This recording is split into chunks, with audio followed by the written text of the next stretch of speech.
Before the first dawn, before the first whisper of wind, before the first spark of a star, there was nothing.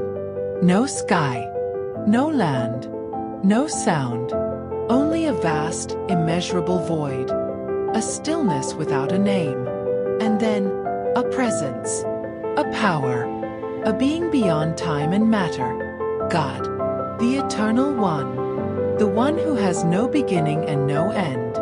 Through his voice all things would exist. Through his will, the universe would open like a scroll, and from absolute nothingness, purposeful creation would begin. If you're watching right now, take a moment to subscribe to this channel, because together, we explore Scripture in a way that brings every moment to life. Join our growing family of believers and seekers. The void trembles. Darkness stretches endlessly, until the sound of a voice commands the silence. Let there be light. In an instant, brilliance erupts. A burst of illumination like a newborn star cracking open the universe. Light tears through the darkness, separating day from night. Order enters chaos. Purpose replaces emptiness. This is the first act of divine creation. The universe responds, aligning itself beneath the authority of its creator. Even science today calls this beginning a moment of explosive expansion, a universe unfolding outward from a single point. But Scripture described it first.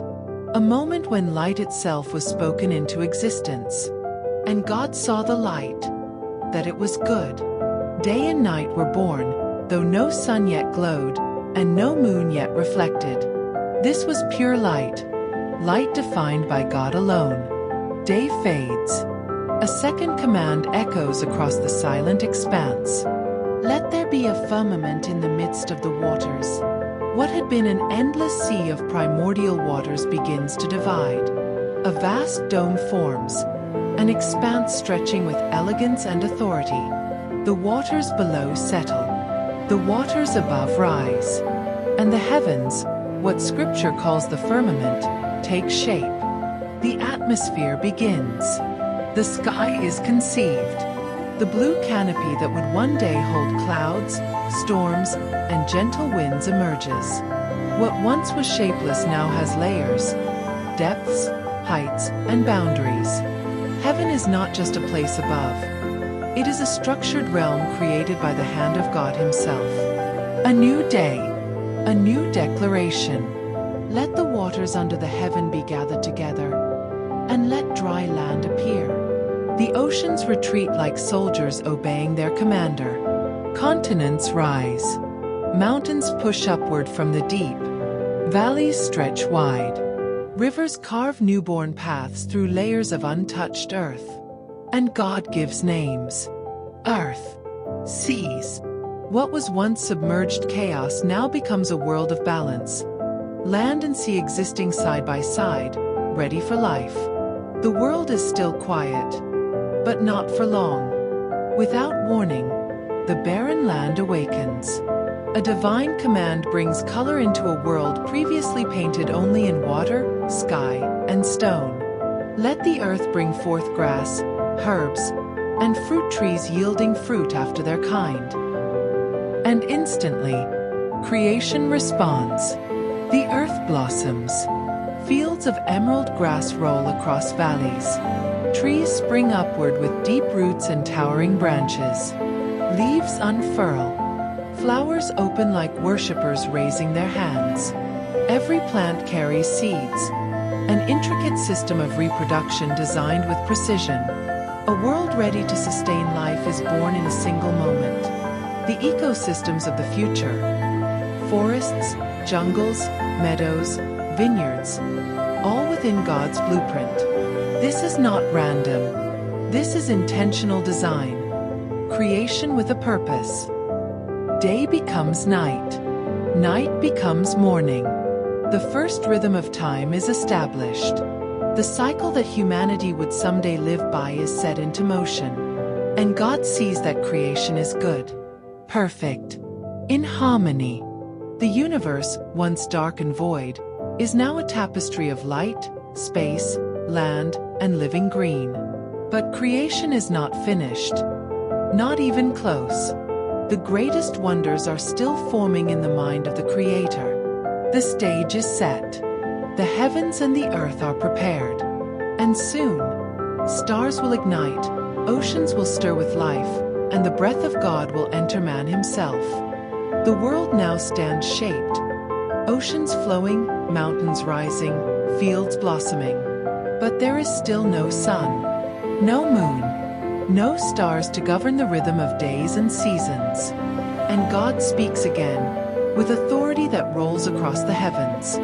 Let there be lights in the firmament of the heaven to divide the day from the night, for signs, and for seasons, and for days and years. Instantly, brilliance ignites above.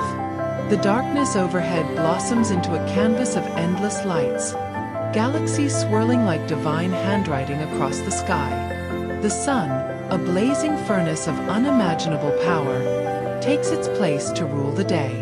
The moon, gentle yet commanding, is set to guide the night. Stars scatter into position, each one placed intentionally, mathematically, beautifully. The universe becomes a clock, a calendar, a navigational system, and a masterpiece, all in one. The symmetry is breathtaking. The order is divine. The stage is set for life. True, conscious, moving life. And God speaks again. Let the waters bring forth abundantly the moving creature that hath life. The oceans begin to stir. From the silent deep rise shapes never before seen.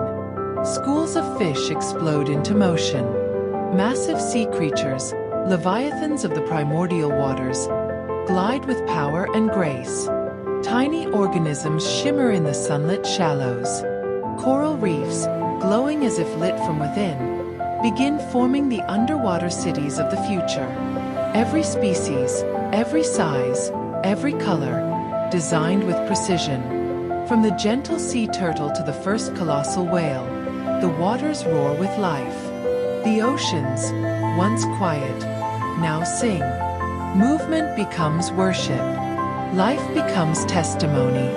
And God blesses them, commanding multiplication, filling the seas with abundance.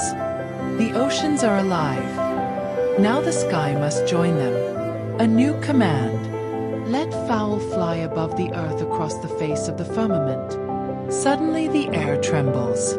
Wings, thousands of them, unfold into the sky.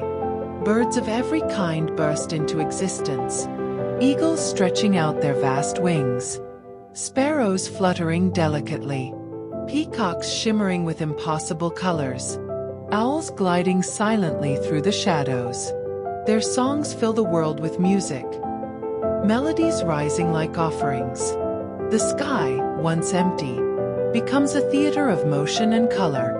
Creation is no longer silent. It has rhythm. It has chorus. It has life filling every direction. Below and above. Another dawn. Another decree.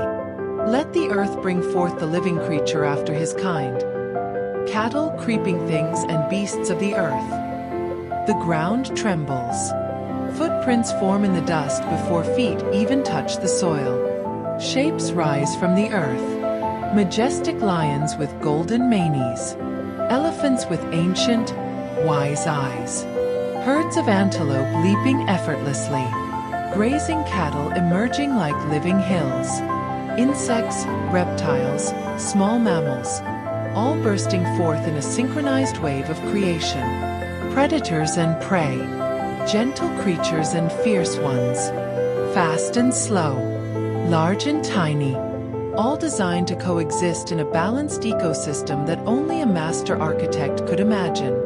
The earth becomes vibrant, dynamic, alive with energy. But creation is still incomplete. Something is missing. Something in the image of the Creator himself. Now the Creator speaks words unlike any before. Let us make man in our image, after our likeness. Not just a being, not just another creature in the world, but a reflection of divine nature, a bearer of thought, authority, emotion, purpose.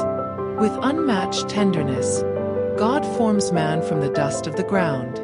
Every detail crafted, the texture of skin, the architecture of bone, the circuitry of the mind, the breath of life not merely given, but imparted.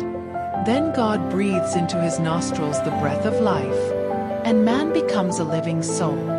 Adam opens his eyes for the first time, and the world opens itself to him. He is surrounded by beauty, placed in authority, and known by God personally. God plants a garden, beautiful beyond imagination. Rivers flow through it, dividing into 4 directions. Trees rise that are pleasing to the eye and perfect for nourishment. The tree of life stands at its center, radiant and untouched. Birdsong fills the air. A soft breeze moves through emerald branches. Waterfalls shimmer. Flowers open like living jewels. God places Adam in this paradise and gives him purpose: to keep the garden, to cultivate it, to walk with God in the cool of the day. Creation reaches its peak of harmony, but God sees something missing. It is not good that the man should be alone. A new creation is about to begin. Adam sleeps under a divine peace, and God performs the first act of holy craftsmanship. From Adam's side, not his head, not his feet, but his side, God forms woman, intricately shaped, perfectly designed, equal, cherished, purposeful. When Adam awakens, he sees her and instantly understands. This is bone of my bones and flesh of my flesh. Their union is not just companionship. It is the reflection of God's relational nature. Love, unity, mutual purpose. The first couple stands together in a world with no death, no corruption, no fear. Creation is complete, and God looks upon everything he has made and declares it very good. The heavens and the earth are finished. Life flourishes. Harmony reigns. Nothing is lacking. And on the 7th day, God rests. Not because he is weary, but because creation is perfect, complete, needing nothing more. This day becomes a symbol, a sign, a sacred rhythm built into the fabric of time. The Creator blesses the 7th day and sets it apart, a reminder forever that we are the creation of a purposeful God, and that rest is woven into the design of the universe. Before the foundations of the world, before oceans, before light, before Adam, another realm existed, a place not bound by time or dust or gravity, heaven, the dwelling place of God, and within it, an order of beings created for worship, obedience, and service. Angels, countless in number, radiant in appearance, purposeful in design. Messengers, warriors, servants of the Most High. They watched the creation of the universe unfold like an artist unveiling a masterpiece. The Book of Job records it. The morning stars sang together, and all the sons of God shouted for joy. The creation of heaven was not an afterthought. It was the first realm God established, pure, orderly, untouched by corruption. But within this realm, something would one day break. Among the angels stood one unlike the others, Lucifer, the light-bearer, beautiful, majestic, adorned with stones that shimmered like galaxies. Scripture describes him as perfect in wisdom and beauty. He walked among the stones of fire, the holy places of heaven. But perfection without humility becomes danger. Lucifer's heart lifted with pride. He desired a throne above God's. He whispered rebellion into the ears of other angels. Heaven shook. War erupted. A rebellion that cracked the purity of the eternal realm. Lucifer was cast out, thrown down to the newly created earth, along with the angels who followed him. Darkness entered creation, not as a force equal to God, but as the consequence of a rebellious heart. The stage of humanity's future struggle was set long before Eden ever existed. Back in Eden, Adam and Eve walk in harmony, unaware of the cosmic conflict that occurred beyond the garden's borders. They were created not simply to live, but to govern, to steward, to reflect God's nature on the earth. Humanity is the bridge between the spiritual realm and the natural world. The earth was entrusted to them to cultivate, multiply, and expand Eden's beauty across the planet. Every tree admired, every animal named, every task completed. All of it was worship. All of it was purpose. This was life as God intended. Pure, holy, unified. Yet beyond the garden's invisible boundary, the fallen one waited, watching creation unfold with envy. Creation is more than a story of origins. It is a revelation of God's nature. When He said, "Let there be light," He wasn't merely creating brightness. He was establishing order over chaos, revelation over darkness, purpose over emptiness.